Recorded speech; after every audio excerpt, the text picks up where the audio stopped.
عقل واقعتاً اللہ تعالیٰ کی بہترین مخلوق ہے، لیکن اگر یہ انسان کی رہنمائی کے لیے کافی ہے تو پھر انبیاء اور رسل کی ضرورت کیا تھی؟ عقل کے لیے، کیونکہ اعلیٰ ترین پیکران عقل وہی تھے۔ عقل نے آخر کہیں قیام تو پانا تھا،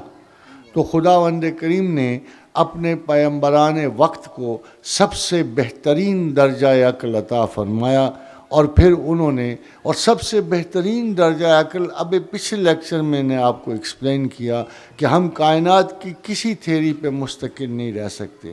کسی نظریے کو نہیں اپنا سکتے، صرف ایک اللہ ہے، اور اللہ کی وہ ذات جو ہمیں رسول اللہ صلی اللہ علیہ وسلم نے جس سے آشنا فرمایا کہ جب ہم خدا کی طرف سے دیکھتے ہیں، اس مینول آف یونیورس کو دیکھتے ہیں جو قرآن حکیم ہے، تو ہمیں ہر چیز کی وضاحت مل جاتی ہے، اور کوئی نقطہ خفیہ ایسا نہیں رہ جاتا جسے ایکسپلین نہ کیا گیا ہو۔ ابھی دنیا شاید آدھے رستے میں ہو، ابھی دنیا نے اپنے آپ کو سمجھا نہ ہو، ابھی اپنے آخری مقام کو دیکھا نہ ہو، مگر ایک بات حقیقت ہے کہ قرآن آخری مرحلے سے آگے گزر چکا ہے، قرآن قیامت بیان کر چکا ہے، آپ کا انجام دے چکا ہے، بلکہ اس انجام سے آگے کے مقامات کی نشاندہی ان کی کر چکا ہے۔ تو ہمارے پاس ایک ایسا نظریہ پروردگار ہے، عقل کے ذریعے، ہوشمندی کے ذریعے، فہم قرآن کے ذریعے، تدبر کے ذریعے، کہ ہم اللہ کے رسولوں سے وہ پیام لے کر اگر ان کو اچھی طرح سمجھیں تو ہم یقیناً اس کائنات کی ہر گتھی کو سلجھا سکتے ہیں۔ میں نے اس سوال کا جواب دے دیا۔ یہ کہتے ہیں، یہ سوال یہ ہے کہ کیا قرآن میں تفکر کا بھی ذکر ہے یا صرف مخصوص مخصوص دعاؤں اور جملوں کو دہرانا ہی ہے؟ پوچھ رہے ہیں کہ تفکر کیا بھی ذکر ہے؟ تفکر بھی یقیناً تفکر ہی ذکر ہے۔ یہ جو ابھی آیت آپ کو پڑھ کے میں نے سنائی ہے کہ خداوند کریم جو ہے کسی کی عقل کو پورا ہی نہیں سمجھتا جب تک دو پہلو نہ ہو، ذکر اور فکر۔ الذین یذکرون اللہ قیاما وقعودا وعلی جنوبہم ویتفکرون فی خلق السماوات والارض۔ تو اس آیت میں دو ہی چیزوں کا ذکر ہے۔ ایک صاحب بڑے دوست تھے، پتہ نہیں یہاں بیٹھے، انہوں نے مجھے ایک واقعہ سنا کہ وہ ایک پیر و مرشد کے پاس گئے، تو پتہ نہیں انہوں نے پوچھا کہ زمین کا مدار کیسا ہے یا اس کی حرکت، تو پیر صاحب نے ان کو مرشد گرامی نے کہا، بھائی کمال کی باتیں کرتے ہو، یہ مجھے کیوں پوچھنے آ گئے، مجھے تو کچھ نہیں پتا۔ تو پھر اس نے کہا ٹھیک ہے جی، مجھے پتا ہے، چونکہ قرآن میں دو چیزیں ہیں، ایک ذکر ایک فکر، مجھ میں ایک کی کمی تھی اور ایک کی کمی آپ میں ہے، اس لیے میرا خیال ہے میں ذکر کروں گا تو پورا عالم ہو جاؤں گا،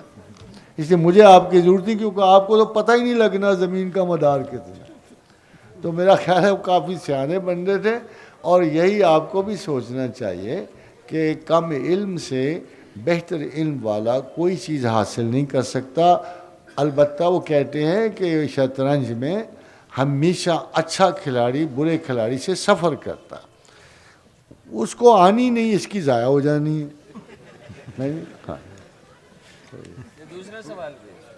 دوسرا سوال یہ ہے کہ بعض احادیث کے مطابق تقدیر اللہ کے طے شدہ فیصلے ہیں، ادھر قرآن حکیم یہ کہتا ہے کہ انسان کو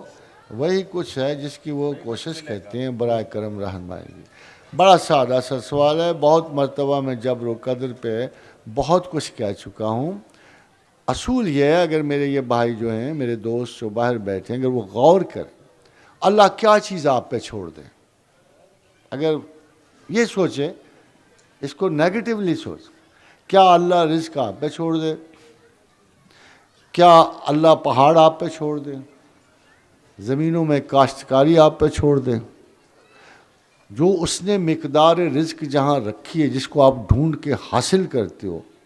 یہ کہیں باہر سے نہیں آئے، خدا نے کریٹ کی اور آپ کو اس تک پہنچنے کا رستہ دے دیا۔